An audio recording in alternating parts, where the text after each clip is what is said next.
नमस्कार सत श्री अकाल। मैं हाँ सुरिंदर सिंह ते तुसी वेख रहे हो प्राइम टाइम। लंबे समय की उड़ीक तो बाद अज आखिरकार मोहाली के इंटरनेशनल एयरपोर्ट का नाम शहीद भगत सिंह इंटरनेशनल एयरपोर्ट पै गया। हालांकि इस दे नाल ही एक नवा विवाद भी शुरू हो गया, क्योंकि विरोधी धिरां ने भगवंत मान सरकार ते सवाल इसलिए खड़ा कर दिता क्योंकि इंटरनेशनल एयरपोर्ट के पिछे हुण मोहाली नहीं बल्कि चंडीगढ़ लिखा गया। ਤੇ ਉਧਰ ਅੱਜ ਪੂਰੇ ਪੰਜਾਬ ਦੇ ਅੰਦਰ ਸ਼ਹੀਦ ਆਜ਼ਮ ਸਰਦਾਰ ਭਗਤ ਸਿੰਘ ਦਾ ਜਨਮ ਦਿਹਾੜਾ ਪੂਰੀ ਧੂਮਧਾਮ ਦੇ ਨਾਲ ਮਨਾਇਆ ਗਿਆ ਅਤੇ ਇਸ ਦੌਰਾਨ ਪੰਜਾਬ ਸਰਕਾਰ ਵੱਲੋਂ ਵੀ ਕਈ ਸਮਾਗਮ ਵੀ ਆਯੋਜਿਤ ਕੀਤੇ ਗਏ। ਖੁਦ ਸੂਬੇ ਦੇ ਮੁੱਖ ਮੰਤਰੀ ਭਗਵੰਤ ਮਾਨ ਨੇ ਕਈ ਪ੍ਰੋਗਰਾਮਾਂ ਵਿੱਚ ਸ਼ਿਰਕਤ ਵੀ ਕੀਤੀ ਤੇ ਵੱਡੇ ਐਲਾਨ ਵੀ ਕੀਤੇ। ਇਸ ਦੌਰਾਨ ਅੱਜ ਸੁਪਰੀਮ ਕੋਰਟ ਨੇ ਬਲਦੇਵ ਸਿੰਘ ਰਾਜੋਆਣਾ ਦੀ ਰਿਹਾਈ ਦੇ ਮਾਮਲੇ ਵਿੱਚ ਕੇਂਦਰ ਸਰਕਾਰ ਨੂੰ ਜਵਾਬ ਦਖਲ ਕਰਨ ਲਈ ਅਲਟੀਮੇਟਮ ਦੇ ਦਿੱਤਾ। इन्हां सारियां खबरां ते अज चर्चा करांगे ते आओ शुरू करते हैं अज दा प्राइम टाइम।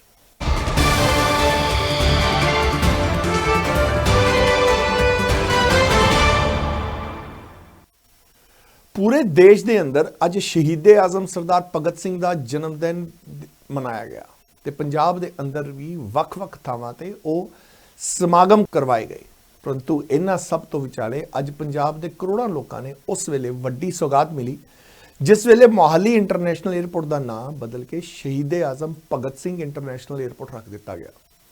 देश के वित्त मंत्री निर्मला सीतारमन ने खुद मोहाली पहुंच के इंटरनेशनल एयरपोर्ट के नवे नाम का नामकरण किया। इस मौके स्टेज से पंजाब और हरियाणा के गवर्नर तो इलावा पंजाब के मुख मंत्री भगवंत मान और कई होर शख्सियत भी मौजूद रही। तो केंद्रीय मंत्री निर्मला सीतारमन ने अज दे दिहाड़े नूं इतिहासिक दस्सिया ते नाल ही आज़ादी की लड़ाई विच भगत सिंह दे बेमिसाल योगदान नूं भी याद किया।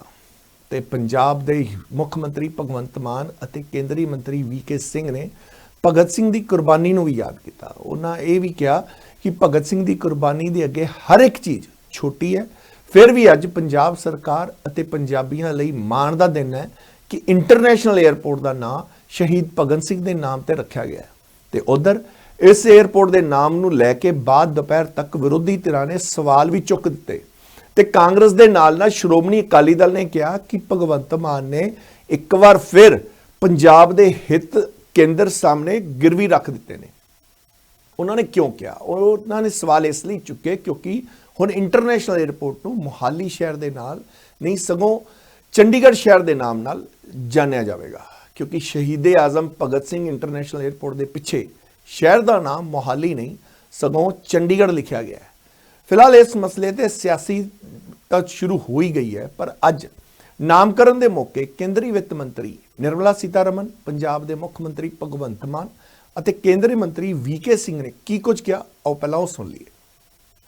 Have put everything in order and made sure that today we are here and all eminent leaders of Haryana and Punjab are here coming together to remember the great sacrifice of Shahid Bhagat Singh. I thank the Honorable Prime Minister once again on behalf of all people of India for having thought that on the 115th birth anniversary of Shahid Bhagat Singh, we should remember his sacrifice, and the small gesture we can do is to name this airport. And I'm very grateful that the Punjab and Haryana government have come together. Even though they had little differences here and there, they just overcame all the differences and have put their goodwill together to give this name today. And Civil Aviation Ministry has risen to the task. And I'm also happy to know that there is a beautiful picture of Shahid Bhagat Singh which is kept there on the dais with a determined face, a face which is so sure of its commitment for this cause, the cause of Mother India, the cause of Bharat Ma. You can see it on his face, and such a portrait of Shahid Bhagat Singh will be kept in this airport, and therefore will also be inspired by that face which shows so much determination for seva. माँ भारती के सेवा में उनके determination उससे हमें समझ में आता है। शहीद भगत सिंह एक व्यक्ति नहीं थे, एक सोच इंसाइक्लोपीडिया थे। जिस दिन वो किताब पढ़ रहे थे, फांसी थी जिस दिन अर्ली मॉर्निंग, किताब पढ़ रहे थे, जब उनको लेने के लिए फांसी के तख्ते पर ले जाने के लिए सिपाही आया तो उन्होंने उस किताब का पन्ना वहीं फोल्ड कर दिया कि आगे यहीं से शुरू करेंगे। ये जज्बा था उनमें। जिस उम्र में शहीद आजम भगत सिंह, राजगुरु सुखदेव, उन्होंने फांसी का फंदा चूमा, 23 साल की, महज 23 साल की, 22.5 साल की तीनों की उम्र थी। 23 साल की उम्र में आज का युवा अपने पिताजी से मोटरसाइकिल की मांग करता है, पिताजी मुझे मोटरसाइकिल चाहिए, कहीं से भी लाके दो। लेकिन शहीद आजम भगत सिंह उस समय 23 साल की उम्र में अंग्रेजों से मुल्क की मांग कर रहे थे कि हमारा मुल्क छोड़ के चले जाओ, हम इस देश के मालिक हैं, हम अपने देश को खुद चलाएंगे। ये फर्क है।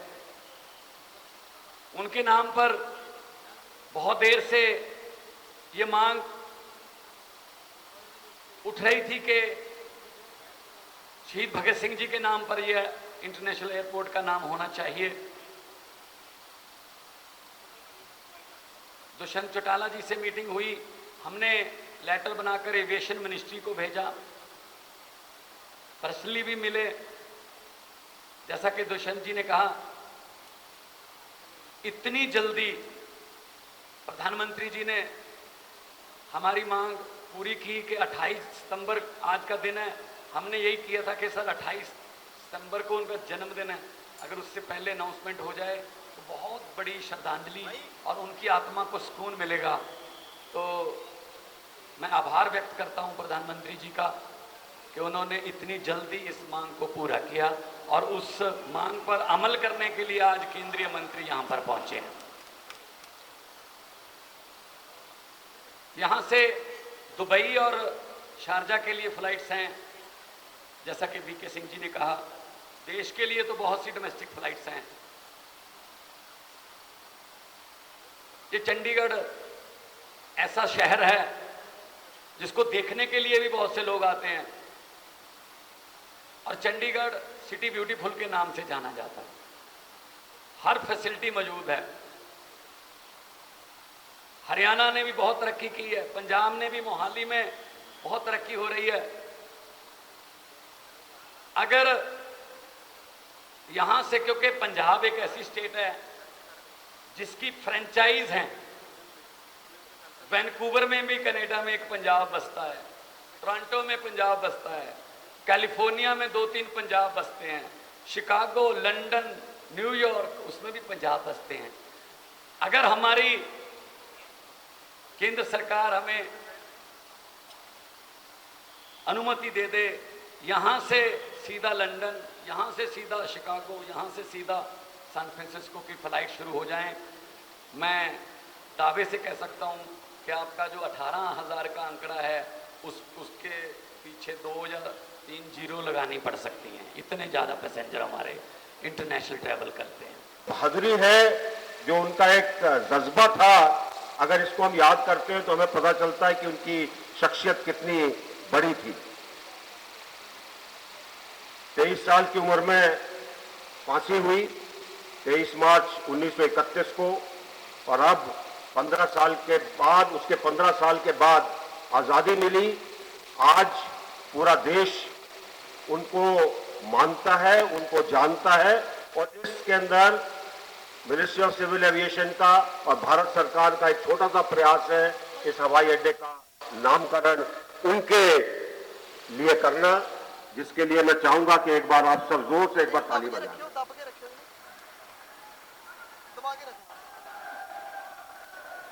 आज का ये फंक्शन जो है, इसके अंदर हम इसको तो कर ही रहे हैं, और मैं बताना चाहूंगा कि चंडीगढ़ का ये एयरपोर्ट दिन ब दिन बढ़ता जा रहा है, जिससे इस इलाके की काफी आर्थिक उन्नति भी होगी। तकरीबन 2021-22 के अंदर यहाँ पर 18,000 के करीब इंटरनेशनल पैसेंजर आए और 23 लाख डोमेस्टिक पैसेंजर्स आए और तकरीबन 11,000 मीट्रिक टन कार्गो यहां से उठाया गया। आने वाले दिनों में हमें उम्मीद है कि इसके अंदर इजाफा होगा, बढ़ोतरी होगी और यहां के इलाके में सबको इस चीज का फायदा होगा। आज चंडीगढ़, अहमदाबाद, बेंगलोर, चेन्नई, दिल्ली, गोवा, हैदराबाद, जयपुर, कांगड़ा, कलकत्ता, कुल्लू, लेह, लखनऊ, मुंबई, पटना, पुणे और श्रीनगर से जुड़ा है, साथ साथ दुबई और शारजाह के साथ भी जुड़ा है। मैं पुनः शहीद आजम सरदार भगत सिंह को अपनी श्रद्धांजलि देता हूं, जिनके नाम पर ये आज हम लोग इकट्ठे हुए हैं। यहां पर आए सभी हमारे गणमान्य जो मंच पर बैठे हैं उनका स्वागत भी करता हूं और आखिर के अंदर एक जो भगत सिंह जी का एक बहुत प्रिय एक वो रहा है, उसको मैं ये 4 लाइन आपके सामने रखता हूं। लिख रहा हूं मैं अंजाम का आगाज कल आएगा, मेरे लहू का हर एक कतरा इनकलाब लाएगा, रहेगी आबो हवा में मेरे ख्याल की बिजली, ये मुश्ते खाक है पानी रहे ना रहे। बहुत बहुत धन्यवाद। बिल्कुल शहीद भगत सिंह एक व्यक्ति नहीं, एक सोच सी ते उधर ਅੱਜ ਵਾਕਈ ਇਸ ਤੋਂ ਵਧੀਆ ਇਸ ਤੋਂ ਵੱਡੀ ਸ਼ਰਧਾਂਜਲੀ ਨਹੀਂ ਹੋ ਸਕਦੀ ਸੀ। ਤੇ ਉਧਰ ਮੁੱਖ ਮੰਤਰੀ ਭਗਵੰਤ ਮਾਨ ਨੇ 에ਅਰਪੋਰਟ ਦੇ ਪ੍ਰੋਗਰਾਮ ਤੋਂ ਫੇਰੀ ਤੋਂ ਹੋਈ ਤਾਂ ਉਧਰ ਸਿੱਧਾ ਖਟਕੜ ਕਲਾਂ ਦੀ ਧਰਤੀ ਤੇ ਪਹੁੰਚ ਗਏ, ਕਿਉਂਕਿ ਉੱਥੇ ਪੰਜਾਬ ਸਰਕਾਰ ਵੱਲੋਂ ਸੂਬਾ ਪੱਧਰੀ ਪ੍ਰੋਗਰਾਮ ਦਾ ਆਯੋਜਨ ਕੀਤਾ ਗਿਆ ਸੀ। ਪੰਜਾਬ ਸਰਕਾਰ ਵੱਲੋਂ ਅੱਜ ਕੱਲੇ ਖਟਕੜ ਕਲਾਂ ਹੀ ਨਹੀਂ ਸਗੋਂ ਸ਼ਹੀਦ ਭਗਤ ਸਿੰਘ, ਰਾਜਗੁਰੂ ਅਤੇ ਸੁਖਦੇਵ ਦੀ ਸ਼ਹੀਦੀ ਸਥਾਨ ਹੁਸੈਨੀਵਾਲਾ ਵਿਖੇ ਵੀ ਸੂਬਾ ਪੱਧਰੀ ਸ਼ਰਧਾਂਜਲੀ ਪ੍ਰੋਗਰਾਮ ਰੱਖਿਆ ਗਿਆ ਸੀ। ਪੰਜਾਬ ਦੇ ਮੁੱਖ ਮੰਤਰੀ ਭਗਵੰਤ ਮਾਨ ਸਭ ਤੋਂ ਪਹਿਲਾਂ ਖਟਕੜ ਕਲਾਂ ਪਹੁੰਚੇ, ਜਿੱਥੇ ਉਹਨਾਂ ਦੇ ਨਾਲ ਕਈ ਮੰਤਰੀ ਵੀ ਵਿਧਾਇਕ ਵੀ ਮੌਜੂਦ ਰਹੇ।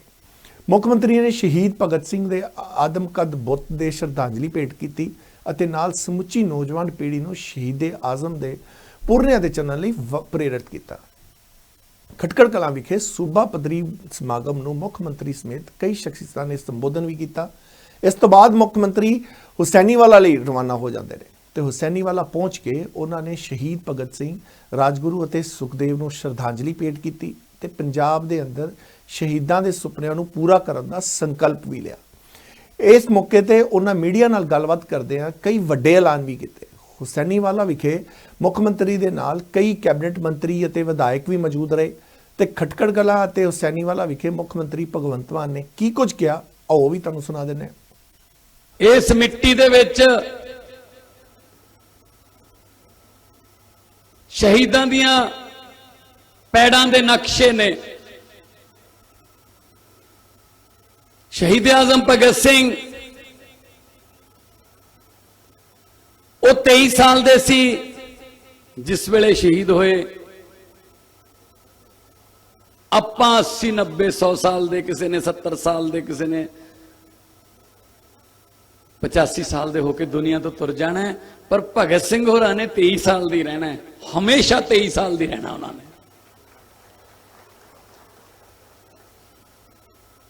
ਮੈਂ ਬਹੁਤ ਕਿਤਾਬਾਂ ਪੜ੍ਹੀਆਂ ਭਗਤ ਸਿੰਘ ਜੀ ਬਾਰੇ, ਬਚਪਨ 'ਚ, ਫਿਰ ਸਕੂਲ 'ਚ, ਫਿਰ ਕਾਲਜ ਵੇਲੇ ਨਾਟਕ ਕਰਦੇ, ਉਹਨਾਂ ਦੀਆਂ ਕੋਰੀਓਗ੍ਰਾਫੀਆਂ 'ਚ ਹਿੱਸਾ ਲਿਆ ਤਾਂ ਬੜਾ ਲੂੰ ਕੰਡੇ ਖੜੇ ਕਰਨ ਵਾਲੀਆਂ ਕਹਾਣੀਆਂ, किस्से के दौराने जंगे आजादी, उन्हां दा जज्बा,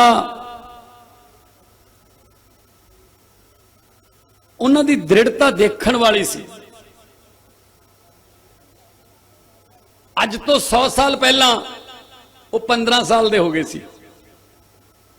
17 साल दे तां आजादी दी जंग च कुद पे सी। 17-18 साल के बच्चे नूं, जवाक नूं इन्नी देश नाल मुहब्बत, इन्ना फोकस्ड देश प्रति, जिस वेले अंग्रेजां दा जिहड़ा राज सी, कहा जांदा कि उहदे च सूरज नहीं छुपदा सी, ਇਹ ਸੂਰਜ ਨਹੀਂ ਛੁਪਦਾ ਦਾ ਮਤਲਬ ਇਹ ਹੁੰਦਾ ਹੈ ਕਿ ਜਿੱਥੋਂ ਸੂਰਜ ਚੜ੍ਹਦਾ ਸੀ ਉੱਥੇ ਉਹਨਾਂ ਦਾ ਰਾਜ ਹੁੰਦਾ ਸੀ, ਜਿੱਥੇ ਤੱਕ ਸੂਰਜ ਜਾਈ ਜਾਂਦਾ ਸੀ ਉਹਨਾਂ ਦਾ ਰਾਜ ਹੀ ਹੁੰਦਾ ਸੀ।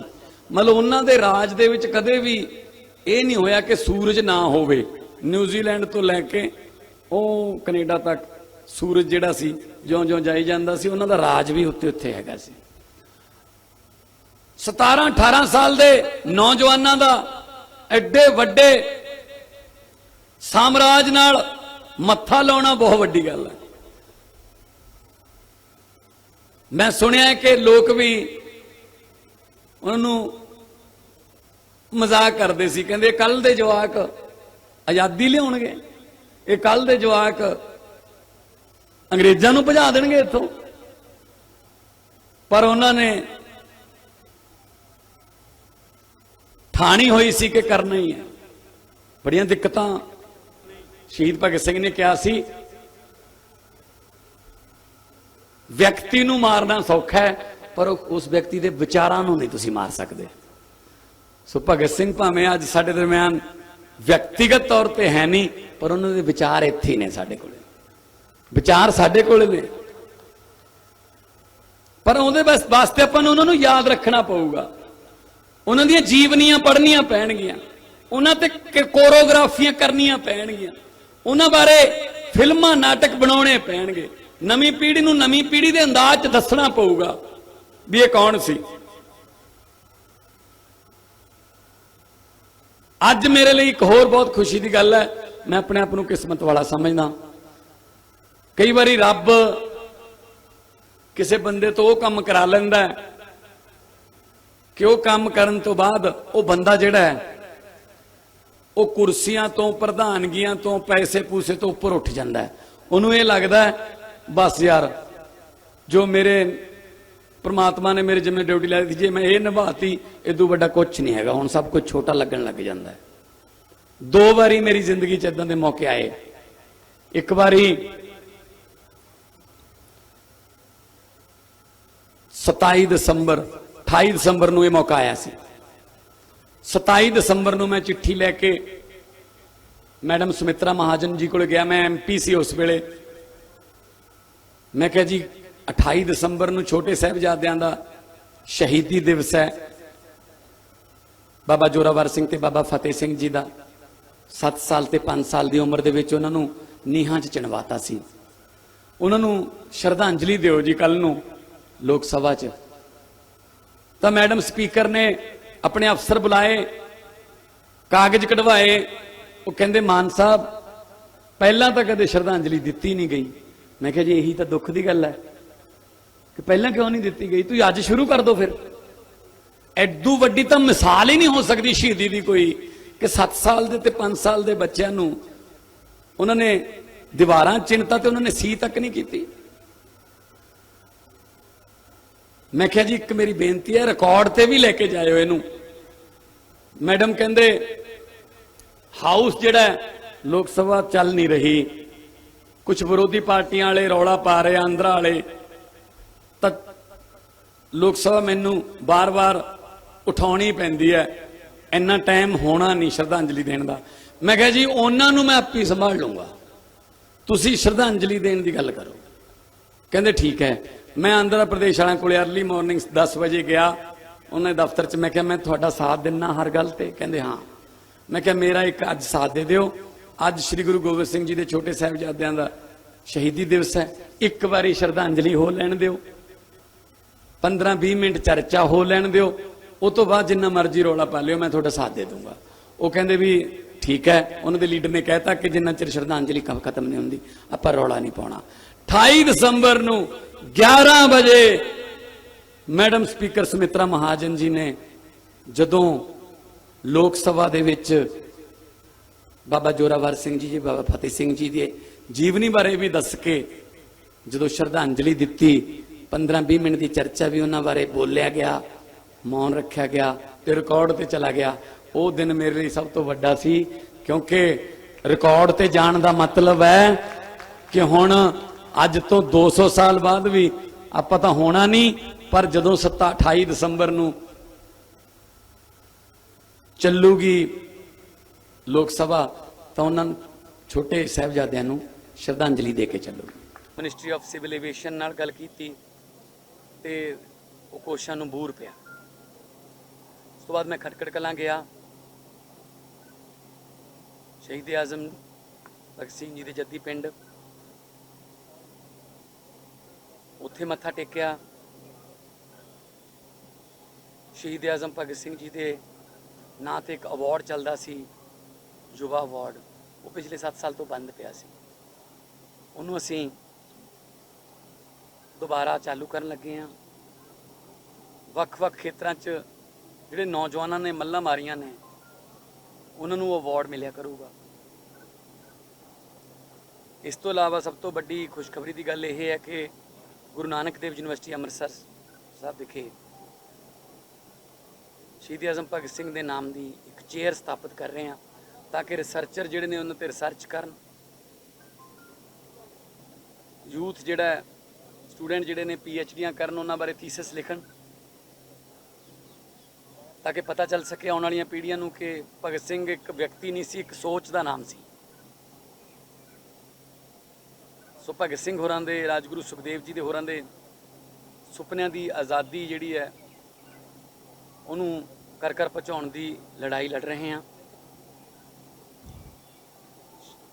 ਸ਼ਹੀਦ ਆਜ਼ਮ ਭਗਤ ਸਿੰਘ ਹੋਰਾਂ ਨੂੰ ਇਹ ਕਦੇ ਵੀ ਚਿੰਤਾ ਨਹੀਂ ਸੀ ਕਿ ਆਜ਼ਾਦੀ ਕਿਵੇਂ ਆਊਗੀ ਜਾਂ ਨਹੀਂ ਆਊਗੀ। ਇਹ ਉਹਨਾਂ ਨੂੰ ਪੱਕਾ ਪਤਾ ਸੀ ਕਿ ਆਜ਼ਾਦੀ ਤਾਂ ਆਊਗੀ, ਪਰ ਉਹਨਾਂ ਨੂੰ ਚਿੰਤਾ ਸਭ ਤੋਂ ਵੱਧ ਇਸ ਗੱਲ ਦੀ ਸੀ ਕਿ ਆਜ਼ਾਦੀ ਤੋਂ ਬਾਅਦ ਦੇਸ਼ ਕਿਹੜੇ ਹੱਥਾਂ 'ਚ ਜਾਊਗਾ। ਤੇ ਇਹ ਉਹਨਾਂ ਦੀ ਚਿੰਤਾ ਬਿਲਕੁਲ ਸਹੀ ਵੀ ਸਾਬਤ ਹੋਈ ਕਿ ਅੱਜ 75 ਸਾਲ ਮਨਾ ਰਹੇ ਹਾਂ ਆਜ਼ਾਦੀ ਦੇ, ਹਜੇ ਵੀ ਅਸੀਂ ਬਾਹਰਲੇ ਮੁਲਕਾਂ ਵੱਲ ਨੂੰ ਪਾਸਪੋਰਟ ਚੱਕ ਕੇ ਫਿਰਦੇ ਹਾਂ ਕਿ ਸਾਨੂੰ ਕਿਤੇ ਲੈ ਜਾਓ ਕੋਈ ਰੋਜ਼ਗਾਰ ਵਾਸਤੇ। ਬੇਰੁਜ਼ਗਾਰੀ, ਗਰੀਬੀ, ਮਹਿੰਗਾਈ ਤੇ ਇਸ ਤਰ੍ਹਾਂ ਦੀਆਂ ਅਲਾਮਤਾਂ ਹਜੇ ਵੀ ਇੱਥੇ ਹੈਗੀਆਂ ਨੇ। ਤਾਂ ਇਹ ਸਾਡੇ ਲਈ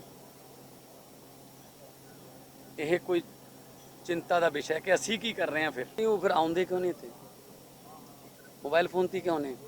CM ਦੇ ਕੈਂਡੀਡੇਟ ਸੀ ਤੇ CM ਸੀ। ਲਾਸਟ CM ਪੰਜਾਬ ਦਾ ਕੌਣ ਸੀਗਾ ਮੇਰੇ ਤੋਂ ਪਹਿਲਾਂ? ਚੰਨੀ ਸਾਹਿਬ। ਤੇ ਕਾਂਗਰਸ ਨੇ CM ਦਾ ਚਿਹਰਾ ਕੌਣ ਐਲਾਨਿਆ ਸੀ? ਚੰਨੀ। ਤੇ ਹੁਣ ਇਹਨਾਂ ਨੂੰ CM ਨਹੀਂ ਲੱਭ ਰਿਹਾ ਕਿ ਕਿੱਧਰ ਭੱਜ ਗਿਆ, ਕਿੱਥੇ ਭੱਜ ਗਿਆ। ਉਹ ਆ ਕੇ ਗੱਲ ਕਰ ਲੈਣ, ਤਾਂ ਅਸੀਂ ਬਹੁਤ ਸਾਰੀਆਂ ਉਹਨਾਂ ਨਾਲ ਜਿਹੜੀਆਂ ਲਾਸਟ ਦਿਨਾਂ ਦੇ ਵਿੱਚ ਉਹਨਾਂ ਨੇ ਫੈਸਲੇ ਲਏ ਨੇ ਉਹਨਾਂ ਬਾਰੇ ਅਸੀਂ ਵਿਚਾਰ ਵਟਾਂਦਰੇ ਕਰ ਸਕਦੇ ਹਾਂ। ਨਹੀਂ ਦੇਖੋ, ਕਾਨੂੰਨ ਮੁਤਾਬਕ ਅਸੀਂ ਜੋ ਫੈਸਲੇ ਲਏ ਨੇ, ਵਿਧਾਨ ਸਭਾ ਚੱਲੀ ਹੈ, ਵਿਧਾਨ ਸਭਾ ਨੂੰ ਅਸੀਂ 1 ਦਿਨ ਤੋਂ 3 ਅਕਤੂਬਰ ਤੱਕ ਵਧਾਤਾ। ਆਮ ਤੌਰ ਤੇ ਵਿਰੋਧੀ ਪਾਰਟੀਆਂ ਕਹਿੰਦੇ ਸੈਸ਼ਨ ਛੋਟਾ ਹੁੰਦਾ ਹੈ, ਅਸੀਂ ਕਿਹਾ ਜੀ ਵੱਡਾ ਕਰ ਦਿੰਦੇ ਹਾਂ, ਆ ਜਾਓ। ਤੇ ਹੁਣ ਵਿਰੋਧੀ ਪਾਰਟੀਆਂ ਕਹਿੰਦੇ ਸੈਸ਼ਨ ਕਿਉਂ ਹੋ ਰਿਹਾ ਹੈ, ਉਹ ਆਪ ਬਾਈਕਾਟ ਕਰਕੇ ਜਾਂ ਵਾਕਆਊਟ ਕਰਕੇ ਚਲੇ ਜਾਂਦੇ ਨੇ। ਉਹਨਾਂ ਨੂੰ ਸਾਹਮਣਾ ਕਰਨਾ ਚਾਹੀਦਾ ਹੈ। ਉਹਨਾਂ ਨੂੰ ਸਰਕਾਰ ਦੀ ਜਿਹੜੇ ਕੰਮਾਂ ਦਾ ਅਸਲ 'ਚ ਉਹਨਾਂ ਕੋਲ ਕੋਈ ਜਵਾਬ ਹੈ ਨਹੀਂ, ਕਿ ਸਿਰਫ ਉਹਨਾਂ ਨੇ ਨੁਕਸ ਕੱਢਣਾ ਹੁੰਦਾ। ਉਹ ਆਪਣੇ ਮੁਰਦਾਬਾਦ ਦੇ ਨਾਰੇ ਲਾ ਕੇ क्रांतिकारियों का दिहाड़ा है, मान साहब भगत सिंह ਦਾ ਜਨਮ ਦਿਹਾੜਾ ਹੈ, ਤਾਂ ਇੱਥੋਂ ਦੇ ਜਿਹੜੇ ਮੁਲਾਜ਼ਮ ਹੈ ਲੰਮੇ ਸਮੇਂ ਤੋਂ ਕੱਚੇ ਚੱਲ ਰਿਹਾ, ਅੱਜ ਉਹਨਾਂ ਤੋਹਫਾ ਦਿਓਗੇ ਕਿ ਉਹਨਾਂ ਪੱਕੇ ਕਰਨ ਦੀ? ਦੇਖੋ, ਲਗਭਗ 36000 ਦੇ ਕਰੀਬ ਪੰਜਾਬ ਦੇ ਵਿੱਚ ਕੱਚੇ ਮੁਲਾਜ਼ਮ ਨੇ। ਅਸੀਂ ਟੀਚਰ ਡੇ ਵਾਲੇ ਦਿਨ 5 ਸਤੰਬਰ ਨੂੰ 8400 ਤੋਂ ਉੱਪਰ ਟੀਚਰਾਂ ਨੂੰ, ਕੱਚੇ ਜਿਹੜੇ ਅਧਿਆਪਕ ਸੀ ਉਹਨਾਂ ਨੂੰ ਪੱਕੇ ਕੀਤਾ। ਬਾਕੀ ਜਿਹੜਾ ਪ੍ਰੋਸੈਸ ਹੈ ਉਹ ਚੱਲ ਰਿਹਾ, ਕਿਉਂਕਿ ਸੇਵਾ ਕਰ ਰਹੇ ਮੈਨੂੰ ਪੂਰੀ ਗੱਲ, ਜਿਹੜੇ ਬਾਕੀ ਨੇ ਅਸੀਂ ਉਹਨਾਂ ਨੂੰ ਪੱਕੇ ਕਰਨਾ ਹੈ। ਪਰ ਕੋਈ PIL ਪਾਈ ਹੋਈ ਹੈ ਕਿਸੇ ਨੇ, ਕੋਈ ਸਾਨੂੰ ਕਾਨੂੰਨੀ ਫੈਸਲੇ ਜਿਹੜੇ ਨੇ, ਅਸੀਂ ਆਪਣੇ ਕਾਨੂੰਨੀ ਮਾਹਰਾਂ ਤੋਂ ਰਾਏ ਲੈ ਕੇ ਅਸੀਂ ਉਹਨਾਂ ਸਾਰਿਆਂ ਨੂੰ ਪੱਕੇ ਕਰਾਂਗੇ। ਅਸੀਂ ਨਹੀਂ ਚਾਹੁੰਦੇ ਕਿ ਉਹ ਪੱਕੇ ਹੋਣ ਤੋਂ ਬਾਅਦ ਉਹ ਕੋਰਟਾਂ ਦੇ ਧੱਕੇ ਖਾਣ। ਸਰਕਾਰ ਜਿਹੜੀ ਹੈ ਉਹਨਾਂ ਲਈ ਕਾਨੂੰਨੀ ਰਾਹ ਪੱਧਰਾ ਕਰਕੇ ਉਹਨਾਂ ਸਾਰਿਆਂ ਨੂੰ ਪੱਕੇ ਕਰਾਂਗੇ। ਕਿਉਂਕਿ ਦੇਖੋ, ਸਰਕਾਰ ਵੱਲੋਂ ਬਹੁਤ ਸਾਰੇ ਮਹਿਕਮਿਆਂ ਨੂੰ ਸਰਕਾਰ ਵੱਲੋਂ ਤਨਖਾਹ ਜਾਂਦੀ ਹੈ, ਪਰ ਜਿਹੜਾ ਵਿਚਲਾ ਠੇਕੇਦਾਰ ਹੈ ਉਹ ਸਾਈਨ ਵੀ ਪੂਰੀ ਤਨਖਾਹ ਤੇ ਕਰਾਉਂਦਾ ਹੈ, ਪਰ ਵਿੱਚੋਂ ਆਪ ਪੈਸੇ ਖਾ ਜਾਂਦਾ। 20000 ਤਨਖਾਹ ਹੈ ਤਾਂ ਉਹ 15000 ਆਪ ਖਾ ਕੇ ਕਹਿੰਦਾ 5000 ਦੇਊਂਗਾ ਤੈਨੂੰ। ਸੋ ਇਹ ਜਿਹੜੀ ਦਲਾਲਬਾਜ਼ੀ ਹੈ, ਔਰ ਮੋਸਟਲੀ ਜਿਹੜੇ ਠੇਕੇਦਾਰ ਨੇ ਉਹ ਕਿਸੇ ਨਾ ਕਿਸੇ ਲੀਡਰ ਦੇ ਰਿਸ਼ਤੇਦਾਰ ਨੇ ਜਾਂ ਨਜ਼ਦੀਕੀ ਨੇ। ਸੋ ਇਹ ਕੰਮ ਬੰਦ ਕੀਤਾ ਜਾਊਗਾ ਤੇ ਮੁਲਾਜ਼ਮਾਂ ਨੂੰ ਪੱਕਾ। ਤੁਸੀਂ ਦੇਖਿਆ ਕਿ ਕਿਵੇਂ ਭਗਵੰਤ ਮਾਨ ਸ਼ਹੀਦ ਆਜ਼ਮ ਸ਼ਹੀਦ ਭਗਤ ਸਿੰਘ ਨੂੰ ਸ਼ਰਧਾਂਜਲੀ ਵੀ ਦਿੰਦੇ ਤੇ ਨਾਲ ਦੀ ਨਾਲ ਹੋਰ ਵਿਰੋਧੀ ਪਾਰਟੀਆਂ ਨੂੰ ਵੀ ਕਿਵੇਂ ਕਟਗਰੇ 'ਚ ਖੜਾ ਕਰ ਦਿੰਦੇ ਨੇ। ਤੇ ਨਾਲ ਉਧਰ ਕੀ ਕੁਛ ਉਹਨਾਂ ਨੇ ਕਿਹਾ ਸਾਬਕਾ ਮੁੱਖ ਮੰਤਰੀ ਚੰਨੀ ਜੀ ਨੂੰ ਲੈ ਕੇ, ਉਹ ਵੀ ਤੁਸੀਂ ਸੁਣਿਆ। ਤੇ ਨਾਲ ਹੀ ਇਸ ਦੇ ਨਾਲ ਹੀ ਪੰਜਾਬ ਦੇ ਕਈ ਹੋਰ ਸ਼ਹਿਰਾਂ ਦੇ ਅੰਦਰ ਵੀ ਸ਼ਹੀਦ ਆਜ਼ਮ ਭਗਤ ਸਿੰਘ ਨੂੰ ਯਾਦ ਕੀਤਾ ਗਿਆ ਅਤੇ ਉਹਨਾਂ ਦੀ ਯਾਦ ਵਿੱਚ ਕਈ ਪ੍ਰੋਗਰਾਮ ਵੀ ਉਲੀਕੇ ਗਏ। ਤੇ ਆਓ ਹੁਣ ਗੱਲ ਕਰਦੇ ਹਾਂ ਬਲਵੰਤ ਸਿੰਘ ਰਾਜੋਆਣਾ ਦੀ। ਸੁਪਰੀਮ ਕੋਰਟ ਨੇ ਇਸ ਮਾਮਲੇ ਦੀ ਸੁਣਵਾਈ ਕਰਦਿਆਂ ਭਾਰਤ ਦੀ ਕੇਂਦਰ ਸਰਕਾਰ ਨੂੰ ਰਾਜੋਆਣਾ ਦੀ ਮੌਤ ਦੀ ਸਜ਼ਾ ਨੂੰ ਉਮਰ ਕੈਦ ਵਿੱਚ ਬਦਲਣ ਦੀ ਅਰਜ਼ੀ ਉੱਤੇ ਤੁਰੰਤ ਕਾਰਵਾਈ ਕਰਨ ਨੂੰ ਕਿਹਾ। ਭਾਰਤ ਦੀ ਸਰਵੋੱਚ ਅਦਾਲਤ ਦੇ ਚੀਫ ਜਸਟਿਸ ਉਦੇ ਉਮੇਸ਼ ਲਲਿਤ ਦੀ ਅਗਵਾਈ ਵਾਲੇ 3 ਮੈਂਬਰੀ ਬੈਂਚ ਨੇ ਇਸ ਕੇਸ ਦੀ ਬੁੱਧਵਾਰ ਨੂੰ ਸੁਣਵਾਈ ਕੀਤੀ। ਬੈਂਚ ਨੇ ਆਪਣੇ ਹੁਕਮ ਵਿੱਚ ਕੇਂਦਰ ਸਰਕਾਰ ਨੂੰ ਸਾਫ਼ ਕਿਹਾ ਕਿ ਇਸ ਮਾਮਲੇ ਵਿੱਚ ਜੋ ਵੀ ਤੁਸੀਂ ਫੈਸਲਾ ਲੈਣਾ ਉਹ ਤੁਰੰਤ ਲੈ ਲਓ। ਸੁਪਰੀਮ ਕੋਰਟ ਨੇ 2 ਮਈ ਦੀ ਸੁਣਵਾਈ ਦਾ ਵੀ ਜ਼ਿਕਰ ਕੀਤਾ ਤੇ ਉਦੋਂ ਸਰਕਾਰ ਨੂੰ ਇਸ ਬਾਬਤ ਫੈਸਲਾ ਲੈਣ ਲਈ 2 ਮਹੀਨੇ ਦਾ ਸਮਾਂ ਦਿੱਤਾ ਗਿਆ ਸੀ। ਹੁਣ ਇਸ ਤੋਂ ਵੀ 1 ਮਹੀਨਾ ਉੱਤੇ ਹੋ ਗਿਆ ਹੈ, ਪਰ ਅਜੇ ਵੀ ਇਸ ਬਾਰੇ ਫੈਸਲਾ ਨਹੀਂ ਲਿਆ ਗਿਆ। ਤੁਹਾਨੂੰ ਦੱਸ ਦਈਏ ਕਿ ਸਾਲ 2019 ਵਿੱਚ ਗੁਰੂ ਨਾਨਕ ਦੇਵ ਜੀ ਦੇ 550ਵੇਂ ਪ੍ਰਕਾਸ਼ ਦਿਹਾੜੇ ਮੌਕੇ ਕੇਂਦਰ ਸਰਕਾਰ 8 ਸਿੱਖ ਕੈਦੀਆਂ ਨੂੰ ਰਿਹਾ ਕਰਨ ਦਾ ਹੁਕਮ ਦਿੱਤਾ ਸੀ। ਇਸ ਦੇ ਨਾਲ ਹੀ ਬਲਵੰਤ ਸਿੰਘ ਰਾਜੋਆਣਾ ਦੀ ਫਾਂਸੀ ਦੀ ਸਜ਼ਾ ਨੂੰ ਮਾਫ ਕਰਕੇ ਉਮਰ ਕੈਦ ਦੇ ਵਿੱਚ ਬਦਲਣ ਦੇ ਹੁਕਮ ਦਿੱਤੇ ਸਨ। ਉਸ ਵੇਲੇ ਪੰਜਾਬ ਦੇ ਮੁੱਖ ਮੰਤਰੀ ਕੈਪਟਨ ਅਮਰਿੰਦਰ ਸਿੰਘ ਅਤੇ ਸ਼੍ਰੋਮਣੀ ਅਕਾਲੀ ਦਲ ਦੇ ਪ੍ਰਧਾਨ ਸੁਖਬੀਰ ਬਾਦਲ ਨੇ ਟਵੀਟ ਕਰਕੇ ਰਿਹਾਈ ਦੀ ਸਜ਼ਾ ਮਾਫੀ ਦਾ ਸਵਾਗਤ ਕੀਤਾ ਸੀ, ਪਰ ਰਾਜੋਆਣਾ ਦੀ ਰਿਹਾਈ ਹਾਲੇ ਤੱਕ ਵੀ ਨਹੀਂ ਹੋ ਸਕੀ। ਤੇ ਆਓ ਬਲਵੰਤ ਸਿੰਘ ਰਾਜੋਆਣਾ ਬਾਰੇ ਜਾਣਦੇ ਹਾਂ ਕਿ ਆਖਰਕਾਰ ਉਹ ਕਿਹੜੇ ਜੁਰਮ ਦੀ ਸਜ਼ਾ ਕੱਟ ਰਹੇ ਨੇ ਤੇ 26 ਸਾਲ ਤੋਂ ਵੀ ਵੱਧ ਜੇਲ੍ਹ ਵਿੱਚ ਬੰਦ ਹੋਣ ਦੇ ਬਾਵਜੂਦ ਉਹਨਾਂ ਦੀ ਰਿਹਾਈ ਕਿਉਂ ਨਹੀਂ ਹੋ ਸਕੀ। ਪਰ ਇਸ ਜਾਣਕਾਰੀ ਤੋਂ ਪਹਿਲਾਂ ਆਓ ਸੁਣਦੇ ਹਾਂ ਕਿ ਸੁਪਰੀਮ ਕੋਰਟ ਦੇ ਇਹਨਾਂ ਹੁਕਮਾਂ ਤੋਂ ਬਾਅਦ ਬਲਵੰਤ ਸਿੰਘ ਰਾਜੋਆਣਾ ਦੀ ਭੈਣ ਅਤੇ ਸਵਰਗੀ ਬੇਅੰਤ ਸਿੰਘ ਦੇ ਪੋਤਰੇ ਅਤੇ ਸੰਸਦ ਮੈਂਬਰ ਰਵਨੀਤ ਸਿੰਘ ਬਿੱਟੂ ਨੇ ਕੀ ਕੁਝ ਕਿਹਾ, ਆਓ ਸੁਣ ਲਈਏ। ਹਾਂਜੀ, ਅੱਜ ਸੁਪਰੀਮ ਕੋਰਟ ਦੇ ਵਿੱਚ ਵੀਰ ਜੀ ਰਾਜੋਆਣਾ ਜੀ ਦੇ ਕੇਸ ਦਾ ਤਰੀਕ ਸੀਗੀ, ਜਿਹਦੇ ਵਿੱਚ ਕੇਂਦਰ ਸਰਕਾਰ ਨੇ ਇੱਕ ਵਾਰ ਫਿਰ ਤੋਂ ਆ ਕੇ ਫੈਸਲੇ ਦੇ ਲਈ 2 ਮਹੀਨੇ ਦਾ ਸਮਾਂ ਮੰਗਿਆ।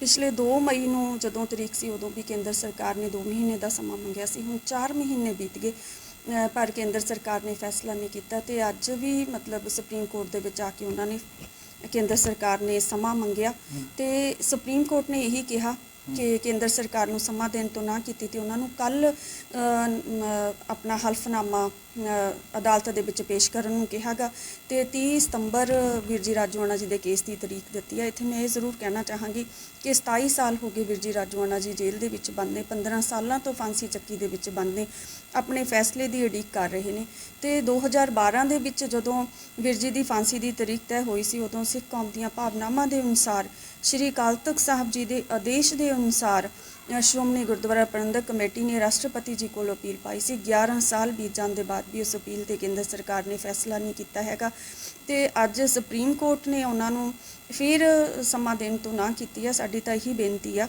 ਕਿ ਕੌਮ ਦੀਆਂ ਭਾਵਨਾਵਾਂ ਦੇ ਅਨੁਸਾਰ ਕੇਂਦਰ ਸਰਕਾਰ ਫੈਸਲਾ ਕਰੇ ਤੇ ਸੁਪਰੀਮ ਕੋਰਟ ਸਿੱਖਾਂ ਦੇ ਨਾਲ ਇਨਸਾਫ ਕਰੇ। ਵੀਰ ਜੀ ਵੀ ਆਪਣੇ ਫੈਸਲੇ ਦੀ ਉਡੀਕ ਕਰ ਰਹੇ ਨੇ, ਸਮੁੱਚੀ ਕੌਮ ਨੂੰ ਵੀਰ ਜੀ ਦੇ ਫੈਸਲੇ ਦੀ ਉਡੀਕ ਆ ਤੇ ਉਮੀਦ ਕਰਦੇ ਹਾਂ ਅਸੀਂ ਅਕਾਲ ਪੁਰਖ ਵਾਹਿਗੁਰੂ ਜੀ ਅੱਗੇ ਅਰਦਾਸ ਕਰਦੇ ਹਾਂ ਕਿ ਵੀਰ ਜੀ ਦਾ ਫੈਸਲਾ ਕੌਮ ਦੇ ਹੱਕ 'ਚ ਆਵੇ, ਵੀਰ ਜੀ ਦੇ ਹੱਕ 'ਚ ਤੇ ਵੀਰ ਜੀ ਪਰਿਵਾਰ ਦੇ ਵਿੱਚ ਘਰੇ ਵਾਪਸ ਆਉਣ ਜੀ। ਨਹੀਂ ਗੱਲ ਤੁਹਾਡੀ ਠੀਕ ਆ, ਉਹ ਤਾਂ ਲਗਾਤਾਰ ਕਹਿ ਰਹੇ ਆ, ਉਹ ਲਗਾਤਾਰ ਤਰੀਕਾਂ ਅੱਜ ਉਹ ਗੱਲ ਖਬਰ ਬਾਹਰ ਆਈ ਆ, ਪਰ ਮੈਨੂੰ ਤਾਂ ਪਤਾ ਵੀ ਰੋਜ਼ ਦੀ ਰੋਜ਼ ਉਹ ਤਰੀਕ ਚੱਲ ਰਹੀ ਆ ਤੇ ਹੁਣ ਵੀ ਉਹਨਾਂ ਨੇ ਫਰਾਈਡੇ ਦਾ ਜਿਹੜੀ ਆ ਦਿਨ ਰੱਖਿਆ ਹੈ ਕਿਉਂਕਿ ਕਿਸੇ 'ਚ ਇੰਨੀ ਜਾਨ ਨਹੀਂ ਵੀ ਅੱਜ ਕੋਈ ਵੀ ਗੱਲ ਆਪਾਂ ਕਰ ਲੈਂਦੇ ਆ। ਬੜਾ ਸੌਖਾ ਹੈ ਵੀ ਫਲਾਨਾ ਉੱਤਰਾਖੰਡ ਦੇ ਵਿੱਚ ਤੁਸੀਂ ਦੇਖਿਆ ਕਿਸ ਤਰੀਕੇ ਨਾਲ ਉਸ ਲੜਕੀ ਨਾਲ ਬੇਰਹਿਮੀ ਨਾਲ ਉਹਦਾ ਕਤਲ ਹੋਇਆ, ਉਹਦੇ ਨਾਲ ਕੀ ਹੋਇਆ ਉਹ ਗੱਲਾਂ ਸਬੂਤ ਮਟੇ ਦਿੱਤੇ ਗਏ ਉਹਨੂੰ ਅੱਜ। ਪਰ ਸਾਰਾ ਉੱਤਰਾਖੰਡ ਫਾਂਸੀ ਦੀ ਸਜ਼ਾ ਮੰਗ ਰਿਹਾ ਨਾ ਅੱਜ। ਪਰ ਜਦੋਂ ਇਹੀ 20 ਸਾਲ ਲੰਘ ਜਾਣੇ ਆ, ਹਰੇਕ ਨੇ ਕਹਿਣਾ ਕਿਸ ਦੇ ਯਾਦ ਨਹੀਂ ਜਾਣੀ ਇਹ ਗੱਲ ਤੇ ਕਹਿਣਗੇ ਜੀ ਇਹਨੂੰ ਰਹਿਮ ਦੀ ਅਪੀਲ, ਇਹਨੂੰ ਛੱਡ ਦਿਓ ਜੀ, ਜਿਹੜਾ ਉਹ ਬੀਜੇਪੀ ਦਾ ਲੀਡਰ ਦਾ ਮੁੰਡਾ ਹੈ। ਇਸੇ ਤਰੀਕੇ ਨਾਲ ਅੱਜ ਸਰਕਾਰ ਆ, ਮੈਨੂੰ ਜੋ ਲੱਗਦਾ ਹੈ ਕਿਉਂਕਿ ਬਾਕੀ ਜਿਹੜੇ ਗੁਨਾਹਗਾਰ ਨੇ ਉਹ ਅਲੱਗ ਬੈਠੇ ਆ, ਇਹ ਰਾਜੋਆਣੇ ਦੇ ਕੇਸ ਅਲੱਗ ਚੱਲ ਰਹੇ ਆ, ਇਹ ਲੇਲੜੀਆਂ ਕੱਢਣ ਲੱਗਿਆ ਹੋਇਆ, ਮਿਹਨਤਾਂ ਕਰਨ ਲੱਗਿਆ ਹੋਇਆ ਵੀ ਮੈਨੂੰ ਛੱਡ ਦਿਓ, ਮੈਨੂੰ ਛੱਡ ਦਿਓ, ਮੈਨੂੰ ਬਚਾ ਦਿਓ, ਮੈਨੂੰ ਬਚਾ ਲਓ। ਉਦੋਂ ਨਹੀਂ ਯਾਦ ਸੀ ਜਦੋਂ ਲੋਕਾਂ ਦੇ ਘਰ ਉਜਾੜੇ। ਪਰ ਵੱਧ ਤੋਂ ਵੱਧ ਕੀ ਆ, ਕਿਉਂਕਿ ਅੱਜ ਦੇ ਹਾਲਾਤ 'ਚ ਬਹੁਤਾਂ ਦੇ ਇਹ ਵਿਊ ਨੇ ਵੀ ਫਾਂਸੀ ਨਹੀਂ ਹੋਣੀ ਚਾਹੀਦੀ, 28 ਸਾਲ ਹੋ ਗਏ ਜੇਲ੍ਹ 'ਚ। ਵੱਧ ਤੋਂ ਵੱਧ ਇਹ ਹੋ ਸਕਦਾ ਹੈ, ਮੈਂ ਇਹ ਨਹੀਂ ਕਹਿੰਦਾ ਵੀ ਮੈਂ ਕੋਈ ਜੱਜਮੈਂਟ ਤੇ ਮੈਨੂੰ ਪਤਾ ਹੈ, ਪਰ ਵੱਧ ਤੋਂ ਵੱਧ ਇਹ ਹੋ ਸਕਦਾ ਵੀ ਕਿਉਂਕਿ ਫਾਂਸੀ ਦਿੱਤੀ ਨਹੀਂ ਗਈ ਤੇ ਉਹ ਜਿਵੇਂ ਬਾਕੀਆਂ ਸਾਰਿਆਂ ਦੀ ਉਮਰ ਕੈਦ ਜਿਵੇਂ ਹੋਈ ਆ ਇਹ ਫਾਂਸੀ ਦੀ ਜਿਹੜੀ ਤਬਦੀਲ ਉਮਰ ਕੈਦ 'ਚ ਹੋਵੇ। ਇਹ ਹੋ ਸਕਦਾ ਵੀ ਟਿਲ ਡੈਥ ਉਹ ਜੇਲ੍ਹ 'ਚ ਰਹਿਣ, ਤੇ ਉਹ ਵੀ ਕੋਈ ਉਹ 'ਚ ਕੋਈ ਫਰਕ ਨਹੀਂ। ਉਹ ਸਮਾਂ ਤੇ ਜਿਉਂਦਾ ਤੜਫਦਾ, ਉਦੋਂ ਵੀ ਉਹਨੂੰ ਸਜ਼ਾ ਜਿਹੜੀ ਇਹ ਭੁਗਤਣੀ ਪੈਂਦੀ ਆ। ਇੱਕ ਵਾਰ ਫਾਂਸੀ ਲੱਗਣ ਨਾਲ ਤਾਂ ਬੰਦੇ ਨੂੰ ਪਤਾ ਨਹੀਂ ਲੱਗਦਾ। ਇਹ ਹੋ ਸਕਦਾ ਵੀ ਫਾਂਸੀ ਤੋਂ ਜਿਹੜੀ ਆ ਉਹਨਾਂ ਦੀ ਟਿਲ ਡੈਥ ਤੱਕ ਉਮਰ ਕੈਦ ਦੀ ਸਜ਼ਾ ਬਰਕਰਾਰ ਰਹੇ। ਮੈਂ ਨਾਂ ਬਦਲ ਦੂੰਗਾ ਆਪਣਾ, ਜੇ ਕਦੇ ਮਜੀਠੀਆ ਉਸ ਵੇਲੇ ਪੰਜਾਬ 'ਚ ਸੀ, ਜਾਂ ਬਾਦਲ ਸਾਹਿਬ ਜਿਹੜੇ ਸੁਖਬੀਰ ਸਿੰਘ ਬਾਦਲ ਪੰਜਾਬ 'ਚ ਹੋਣ, ਹਰਸਿਮਰਤ ਕੌਰ ਪੰਜਾਬ 'ਚ ਹੋਵੇ, ਇੱਕ ਮੈਨੂੰ ਫੋਟੋ ਦਿਖਾ ਦੇਣ। ਇਹ ਇੱਕ ਇਲੈਕਸ਼ਨ 'ਚ ਆਏ ਆ। ਮੈਂ ਅੱਜ ਵੀ ਤੁਹਾਨੂੰ ਦੱਸ ਦਿੰਦਾ, ਜਦੋਂ ਮਨਪ੍ਰੀਤ ਸਿੰਘ ਬਾਦਲ ਉੱਥੇ ਬਾਈ ਇਲੈਕਸ਼ਨ ਹੋਈ ਹੈ ਗਿੱਦੜਬਾਹੇ ਦੀ, ਕੋਰਟ ਨੇ ਉੱਥੇ ਰੀ ਇਲੈਕਸ਼ਨ ਜਿਹੜੀ ਕਰਤੀ ਸੀ ਤੇ ਸਾਡੇ ਕਾਂਗਰਸ ਦੇ ਐਮਐਲਏ, ਉਦੋਂ ਮਨਪ੍ਰੀਤ ਸਿੰਘ ਬਾਦਲ ਦੁਬਾਰਾ ਬਾਈ ਇਲੈਕਸ਼ਨ ਜਿੱਤੇ ਸੀ। ਉਦੋਂ ਪਹਿਲੀ ਵਾਰ ਸੁਖਬੀਰ ਸਿੰਘ ਦੀ ਫੋਟੋ ਦੇਖੀ ਸੀ ਕਿਸੇ ਨੇ ਵੀ ਹਾਂ ਬਾਦਲ ਪ੍ਰਕਾਸ਼ ਸਿੰਘ ਬਾਦਲ ਦਾ ਬੇਟਾ ਹੈ। ਇਹ ਬਿਲਕੁਲ 80 ਤੋਂ ਲੈ ਕੇ 93-94 ਤੱਕ ਇਹ ਕੋਈ ਵੀ ਪੰਜਾਬ 'ਚ ਨਹੀਂ ਬਣੇ। ਮਜੀਠੀਆ ਜੀ ਨੇ ਇੱਥੇ ਪੰਜਾਬ 'ਚ ਤੁਸੀਂ ਸਾਰੇ ਸੀ ਜਦੋਂ ਮਜੀਠੀਆ ਨੇ ਕਿਹਾ ਬਿੱਟੂ ਸਿਕਿਉਰਿਟੀ ਖਾਤਰ ਇਹ ਗੱਲਾਂ ਕਰਦਾ ਹੈ। ਤੁਹਾਨੂੰ ਯਾਦ ਆ ਨਾ ਭਾਈ ਸਾਹਿਬ, ਅੱਜ ਤੁਸੀਂ ਸਾਰੇ ਜਦੋਂ ਖਬਰ ਚਲਾਓਗੇ, ਸੁਖਬੀਰ ਬਾਦਲ ਜਿਹੜਾ ਜਿਨ੍ਹਾਂ ਦੇ ਸਾਲਾ ਸਾਹਿਬ ਨੇ, ਉਹਨਾਂ ਨੂੰ ਕਾਹਦਾ ਖਤਰਾ ਹੈ? ਅੱਜ ਦੀ ਜਿਹੜੀ ਸੀਐਮ ਦੀ ਬੁਲਟ ਪ੍ਰੂਫ ਗੱਡੀ ਹੁੰਦੀ ਆ ਲੈਂਡ ਕਰੂਜ਼ਰ, ਜਿਹਨੂੰ ਲੈਂਡ ਕਰੂਜ਼ਰ ਕਹਿੰਦੇ ਆ, ਜੀ ਅੱਜ ਕੱਲ੍ਹ ਭਗਵੰਤ ਮਾਨ ਸਾਹਿਬ ਹੁੰਦੇ ਆ, ਉਹੀ ਲੈਂਡ ਕਰੂਜ਼ਰ ਸਿਰਫ ਸੁਖਬੀਰ ਸਿੰਘ ਬਾਦਲ ਇੱਕ ਦਿਨ ਵੀ ਉਹ ਤੋਂ ਬੁਲਟ ਪ੍ਰੂਫ ਤੋਂ ਬਾਹਰ ਪੈਰ ਰੱਖਿਆ। ਪ੍ਰਕਾਸ਼ ਸਿੰਘ ਬਾਦਲ ਜੀ ਨੇ ਉਹ ਤੋਂ ਬਾਹਰ ਪੈਰ ਰੱਖਿਆ। ਸਭ ਤੋਂ ਵੱਡੀ ਸਿਕਿਉਰਿਟੀ Z+ NSG ਦੀ, ਨੈਸ਼ਨਲ ਗਾਰਡ ਨੇ ਜਿਹੜੇ, ਜਿਨ੍ਹਾਂ ਨੂੰ ਬਹੁਤ ਚੰਦ ਬੰਦਿਆਂ ਕੋਲ ਨੇ, ਉਹ ਪ੍ਰਕਾਸ਼ ਸਿੰਘ ਬਾਦਲ ਜੀ ਕੋਲ NSG ਹੈ। ਜਿਹੜੀ CSF ਸਭ ਤੋਂ ਵੱਡੀ ਤਾਦਾਦ ਦੇ ਵਿੱਚ, ਉਹ ਹਰ ਵੇਲੇ 24 ਘੰਟੇ ਜਿਹੜੇ ਦੇ ਸਭ ਤੋਂ ਵੱਡੇ ਸਿੱਖਾਂ ਦੇ ਦੁਸ਼ਮਣ ਨੇ, ਇਹ ਬਾਦਲ ਪਰਿਵਾਰ, CSF ਹਰਸਿਮਰਤ ਕੋਲ ਤੇ ਬਾਦਲ ਸੁਖਬੀਰ ਕੋਲ Z+ ਸਿਕਿਉਰਿਟੀਆਂ ਹੈ। ਤੁਹਾਡੇ ਕਹਿਣ ਦਾ ਮਤਲਬ ਇੱਕ ਗੱਲ ਮਜੀਠੀਆ ਸਾਹਿਬ ਦੇ ਕੋਲ ਆਪ ਪੁੱਛ ਲਓ ਕਿੰਨੇ ਗਨਮੈਨ ਨੇ, ਤੇ ਮੇਰੀ ਸਿਕਿਉਰਿਟੀ ਦੀ ਗੱਲ ਕਰਦੇ ਆ, ਮੇਰੀ ਸਿਕਿਉਰਿਟੀ ਗੱਲ ਕਰਦੇ ਆ। ਛੱਡੋ, ਮੈਂ ਤਾਂ ਕਦੇ ਬੁਲਟ ਪ੍ਰੂਫ ਗੱਡੀ 'ਚ ਬਹਿੰਦਾ ਨਹੀਂ ਅੱਜ ਤੱਕ, ਤੇ ਤੁਸੀਂ ਕਦੇ ਬਾਹਰ ਨਹੀਂ ਨਿਕਲੇ। ਕਿੰਨਾ ਕੁ ਜਾਨ ਨਾਲ ਪਿਆਰ ਆ ਬਈ, ਦੂਜਿਆਂ ਦੀਆਂ ਜਾਨਾਂ ਨੂੰ ਤਾਂ ਮਜ਼ਾਕ ਉਡਾਉਂਦੇ ਹੋ ਤੁਸੀਂ ਜਿਹੜੇ ਸ਼ਹੀਦ ਹੋਏ ਆ। ਤੇ ਸੁਖਬੀਰ ਸਿੰਘ ਬਾਦਲ ਉਸ ਬੁਲਟ ਪ੍ਰੂਫ ਚੋਂ ਕਦੇ ਨਿਕਲਿਆ ਚੀਫ ਮਿਨਿਸਟਰ, ਉਹ ਵਾਪਸ ਮੰਗਾ ਥੱਕ ਗਏ CMO ਜਿਹੜੀ ਸਿਕਿਉਰਿਟੀ ਦੀਆਂ ਗੱਡੀਆਂ ਨੇ, ਪਰ ਪਿਓ ਦੇ ਪੁੱਤਾਂ ਨੇ ਦੋਨੋਂ ਗੱਡੀਆਂ ਦਿੱਤੀਆਂ ਨੇ ਵੀ ਜਾਨ ਇੰਨੀ ਪਿਆਰੀ ਆ। ਤੇ ਉਸੇ ਤਰੀਕੇ ਨਾਲ ਜੈਮਰ, ਉਸੇ ਤਰੀਕੇ ਨਾਲ ਸਿਕਿਉਰਿਟੀ। ਤੁਸੀਂ ਡਰਪੋਕੋ ਗੱਲ ਕਰੋਗੇ ਸਿਕਿਉਰਿਟੀ ਦੀ, ਜਿਨ੍ਹਾਂ ਨੇ ਪੰਜਾਬ ਲਈ ਖੂਨ ਡੋਲਤਾ, ਤੇ ਤੁਸੀਂ ਇਹ ਗੱਲ ਕਰੋਗੇ ਮੇਰੇ ਨਾਲ? ਤੇ ਤੁਹਾਨੂੰ ਤੁਸੀਂ ਤਾਂ ਕਦੇ ਚਿੜੀ ਨਹੀਂ ਮਾਰੀ। ਤੁਸੀਂ ਤਾਂ ਰਾਜਵਾਨੇ ਦੇ ਰੋਜ਼ ਉੱਥੇ ਕੱਪੜੇ ਧੋ ਆਏ ਆ, ਫਿਰ ਤੁਹਾਨੂੰ ਕਾਹਦੇ ਸਿਕਿਉਰਿਟੀਆਂ ਦੀ ਲੋੜ ਆਵੇ? ਤੇ ਤੁਹਾਨੂੰ ਦੱਸ ਦਈਏ ਕਿ ਬਲਵੰਤ ਸਿੰਘ ਰਾਜੋਆਣ ਬੱਬਰ ਖਾਲਸਾ ਦੇ ਕਾਰਕੁਨ ਹਨ ਤੇ ਉਹ ਬੇਅੰਤ ਸਿੰਘ ਕਤਲ ਦੇ ਦੋਸ਼ੀ ਹਨ। ਲੁਧਿਆਣਾ ਦੇ ਰਾਏਕੋਟ ਦੇ ਪਿੰਡ ਰਾਜੋਆਣਾ ਕਲਾਂ ਵਿੱਚ 23 ਅਗਸਤ 1967 ਵਿੱਚ ਜਨਮੇ ਬਲਵੰਤ ਸਿੰਘ ਪੰਜਾਬ ਪੁਲਿਸ ਦੇ ਵਿੱਚ ਸਿਪਾਹੀ ਸਨ। ਸਾਲ 1995 ਦੇ ਦੌਰਾਨ ਉਸ ਵੇਲੇ ਦੇ ਪੰਜਾਬ ਦੇ ਮੁੱਖ ਮੰਤਰੀ ਬੇਅੰਤ ਸਿੰਘ ਦਾ ਇੱਕ ਬੰਬ ਧਮਾਕੇ ਦੇ ਦੌਰਾਨ ਕਤਲ ਕਰ ਦਿੱਤਾ ਗਿਆ ਸੀ। ਉਸ ਕਤਲ ਮਾਮਲੇ ਵਿੱਚ ਹੀ ਬਲਵੰਤ ਸਿੰਘ ਰਾਜੋਆਣਾ ਨੂੰ ਫਾਂਸੀ ਦੀ ਸਜ਼ਾ ਹੋ ਗਈ ਤੇ ਇਸ ਵੇਲੇ ਰਾਜੋਆਣਾ ਕਰੀਬ 26 ਸਾਲ ਤੋਂ ਵੱਧ ਸਮਾਂ ਜੇਲ੍ਹ ਵਿੱਚ ਗੁਜ਼ਾਰ ਚੁੱਕੇ ਹਨ। ਰਾਜੋਆਣਾ ਨੂੰ 31 ਮਾਰਚ 2012 ਨੂੰ ਫਾਂਸੀ ਦਿੱਤੀ ਜਾਣੀ ਸੀ, ਪਰ ਮਨੁੱਖੀ ਅਧਿਕਾਰ ਤੇ ਸਿਆਸੀ ਜਥੇਬੰਦੀਆਂ ਨੇ ਵਿਰੋਧ ਕਾਰਨ ਅਣਮਿੱਥੇ ਸਮੇਂ ਲਈ ਟਾਲ ਦਿੱਤੀ ਗਈ। ਰਾਜੋਆਣਾ ਦੀ ਮੌਤ ਦੀ ਸਜ਼ਾ ਉਮਰ ਕੈਦ ਵਿੱਚ ਤਬਦੀਲ ਕਰਨ ਦੀ ਅਰਜ਼ੀ ਕੇਂਦਰ ਸਰਕਾਰ ਕੋਲ ਵਿਚਾਰ ਅਧੀਨ ਹੈ। ਭਾਵੇਂ ਗੁਰੂ ਨਾਨਕ ਦੇਵ ਜੀ ਦੇ 550ਵੇਂ ਪ੍ਰਕਾਸ਼ ਉਤਸਵ ਮੌਕੇ ਕੇਂਦਰ ਨੇ ਐਲਾਨ ਵੀ ਕੀਤਾ ਸੀ, ਪਰ ਅਮਲ ਨਹੀਂ ਹੋਇਆ। ਅਕਾਲੀ ਦਲ ਦੀ ਮੰਗ ਤਾਂ ਰਵਨੀਤ ਸਿੰਘ ਬਿੱਟੂ ਨੇ ਤੁਰੰਤ ਵਿਰੋਧ ਕੀਤਾ ਅਤੇ ਕਿਹਾ ਕਿ ਬਾਦਲ ਪਰਿਵਾਰ ਉਸ ਅੱਤਵਾਦੀ ਦੀ ਰਿਹਾਈ ਦੀ ਮੰਗ ਕਰ ਰਿਹਾ ਹੈ ਜਿਸ ਨੇ ਸਾਬਕਾ ਮੁੱਖ ਮੰਤਰੀ ਬੇਅੰਤ ਸਿੰਘ ਅਤੇ 17 ਹੋਰ ਵਿਅਕਤੀਆਂ ਦਾ ਕਤਲ ਕੀਤਾ। ਉਹਨਾਂ ਸੁਖਬੀਰ ਬਾਦਲ ਨੂੰ ਉਲਟਾ ਸਵਾਲ ਕੀਤਾ ਸੀ ਕਿ ਉਹ ਦੱਸਣ ਕਿ ਕਿਸ ਮਜਬੂਰੀ ਦੇ ਤਹਿਤ ਉਹ ਵਾਰ-ਵਾਰ ਰਾਜੋਆਣਾ ਦੀ ਰਿਹਾਈ ਦੀ ਮੰਗ ਕਰਦੇ ਹਨ। ਬਲਵੰਤ ਸਿੰਘ ਰਾਜੋਆਣਾ ਵੱਲੋਂ ਅਦਾਲਤ ਵਿੱਚ ਦਿੱਤੇ ਬਿਆਨਾਂ ਮੁਤਾਬਕ ਉਹ 1984 ਦੇ ਆਪਰੇਸ਼ਨ ਬਲੂ ਸਟਾਰ ਅਤੇ ਫਿਰ ਇੰਦਰਾ ਗਾਂਧੀ ਦੇ ਕਤਲ ਤੋਂ ਬਾਅਦ ਹੋਏ ਸਿੱਖ ਕਤਲੇਆਮ ਦੇ ਦੋਸ਼ੀਆਂ ਨੂੰ ਸਜ਼ਾਵਾਂ ਦੇਣ ਕਾਰਨ ਨਿਰਾਸ਼ ਹੋ ਕੇ ਖਾਲਿਸਤਾਨ ਲਹਿਰ ਦੇ ਵਿੱਚ ਸ਼ਾਮਲ ਹੋ ਗਏ ਸੀ। ਅਦਾਲਤ ਵਿੱਚ ਦਿੱਤੇ ਹਲਫੀਆ ਬਿਆਨ ਵਿੱਚ ਰਾਜੋਆਣਾ ਨੇ ਸਾਫ਼ ਕਿਹਾ ਸੀ ਕਿ ਉਹ ਬੇਅੰਤ ਸਿੰਘ ਕਤਲकांड ਦੇ ਵਿੱਚ ਸ਼ਾਮਲ ਸੀ। ਜਾਂਚ ਏਜੰਸੀਆਂ ਨੇ ਦਾਅਵਾ ਕੀਤਾ ਸੀ ਕਿ ਰਾਜੋਆਣਾ ਮਨੁੱਖੀ ਬੰਬ ਬਣੇ ਦਿਲਾਵਰ ਸਿੰਘ ਦੇ ਨਾਲ ਪਿੱਛੇ ਸਨ। ਜੇਕਰ ਉਹ ਅਸਫਲ ਹੋ ਜਾਂਦਾ ਤਾਂ ਰਾਜੋਆਣਾ ਨੇ ਮਨੁੱਖੀ ਬੰਬ ਵਜੋਂ ਹਮਲਾ ਕਰਨਾ ਸੀ।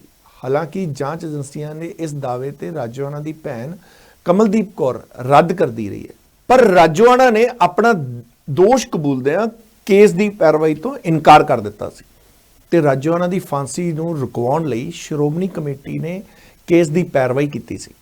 ਰਾਜੋਆਣਾ ਨੂੰ ਸੀਬੀਆਈ ਦੀ ਵਿਸ਼ੇਸ਼ ਅਦਾਲਤ ਨੇ ਬੇਅੰਤ ਸਿੰਘ ਮਾਮਲੇ ਵਿੱਚ 1 ਅਗਸਤ 2007 ਨੂੰ ਫਾਂਸੀ ਦੀ ਸਜ਼ਾ ਸੁਣਾਈ ਸੀ। ਇਸ ਤੋਂ ਬਾਅਦ ਰਾਜੋਆਣਾ ਨੇ ਹਾਈ ਕੋਰਟ ਵਿੱਚ ਅਪੀਲ ਕਰਨ ਤੋਂ ਵੀ ਇਨਕਾਰ ਕਰ ਦਿੱਤਾ ਸੀ ਤੇ ਉਹਨਾਂ ਨੇ ਭਾਰਤੀ ਨਿਆਂ ਪ੍ਰਣਾਲੀ ਉੱਤੇ ਕੋਈ ਭਰੋਸਾ ਨਹੀਂ, ਇਹ ਕਹਿਣਾ ਸੀ ਰਾਜੋਆਣਾ ਦਾ। ਰਾਜੋਆਣਾ ਨੂੰ 31 ਮਾਰਚ 2012 ਨੂੰ ਫਾਂਸੀ ਦਿੱਤੀ ਜਾਣੀ ਸੀ, ਪਰ ਸ਼੍ਰੋਮਣੀ ਕਮੇਟੀ, ਅਕਾਲੀ ਦਲ, ਸਿੱਖ ਅਤੇ ਮਨੁੱਖੀ ਅਧਿਕਾਰ ਸੰਗਠਨ ਨੇ ਵੀ ਫਾਂਸੀ ਦੀ ਸਜ਼ਾ ਮਾਫ ਕਰਨ ਲਈ ਤਿੱਖੀ ਬਹਿਸ ਚਲਾਈ ਸੀ। ਇਸ ਮੁਹਿੰਮ ਤੋਂ ਬਾਅਦ ਤਤਕਾਲੀ ਰਾਸ਼ਟਰਪਤੀ ਪ੍ਰਣਬ ਮੁਖਰਜੀ ਤੇ ਗ੍ਰਹਿ ਮੰਤਰਾਲੇ ਦੀ ਸਿਫਾਰਿਸ਼ ਵਜੋਂ ਰਾਜੋਆਣਾ ਦੀ ਫਾਂਸੀ ਦੀ ਸਜ਼ਾ 28 ਮਾਰਚ 2012 ਨੂੰ ਅਣਮਿੱਥੇ ਸਮੇਂ ਲਈ ਟਾਲ ਦਿੱਤੀ ਸੀ। ਫਿਲਹਾਲ ਹੁਣ ਸੁਪਰੀਮ ਕੋਰਟ ਨੇ ਬਲਵੰਤ ਸਿੰਘ ਰਾਜੋਆਣਾ ਦੀ ਰਿਹਾਈ ਦੇ ਮੁੱਦੇ ਤੇ ਕੇਂਦਰ ਸਰਕਾਰ ਕੋਲ ਅਖੀਰੀ ਜਵਾਬ ਮੰਗਿਆ ਅਤੇ ਇਸ ਬਾਬਤ ਹੁਣ ਕੱਲ ਹੀ ਕੇਂਦਰ ਸਰਕਾਰ ਨੂੰ ਸੁਪਰੀਮ ਕੋਰਟ ਵਿੱਚ ਆਪਣਾ ਹਲਫਨਾਮਾ ਦਾਖਲ ਕਰਨਾ ਹੋਵੇਗਾ। ਇਸ ਹਲਫਨਾਮੇ ਤੋਂ ਬਾਅਦ ਸੁਪਰੀਮ ਕੋਰਟ ਸ਼ੁੱਕਰਵਾਰ ਨੂੰ ਇਹ ਫੈਸਲਾ ਕਰੇਗਾ ਕਿ ਬਲਵੰਤ ਸਿੰਘ ਦੀ ਰਿਹਾਈ ਹੋਵੇਗੀ ਜਾਂ ਨਹੀਂ ਹੋਵੇਗੀ। ਫਿਲਹਾਲ ਹੁਣ ਇਹ ਕੇਂਦਰ ਸਰਕਾਰ ਵੱਲੋਂ ਦਾਖਲ ਕੀਤੇ ਜਾਣ ਵਾਲੇ ਹਲਫਨਾਮੇ ਤੇ ਵੀ ਕਾਫੀ ਕੁਝ ਨਿਰਭਰ ਕਰਦਾ ਹੈ। ਜੇਕਰ ਕੇਂਦਰ ਸਰਕਾਰ ਇਸ ਸੰਬੰਧੀ ਹਾਂ ਪੱਖੀ ਵਤੀਰਾ ਰੱਖਦੀ ਹੈ ਤਾਂ ਰਾਜੋਆਣਾ ਦੀ ਜੇਲ੍ਹ ਵਿੱਚੋਂ ਰਿਹਾਈ ਦਾ ਰਾਹ ਪੱਧਰਾ ਹੋ ਸਕਦਾ। ਤੇ ਇਹ ਸੀ ਅੱਜ ਦਾ ਪ੍ਰਾਈਮ ਟਾਈਮ। ਕੱਲ ਫਿਰ ਮਿਲਾਂਗੇ ਇਸੇ ਸਮੇਂ ਤੇ। ਤਦ ਤੱਕ ਦਿਓ ਮੈਨੂੰ ਇਜਾਜ਼ਤ। ਸਤਿ ਸ਼੍ਰੀ ਅਕਾਲ।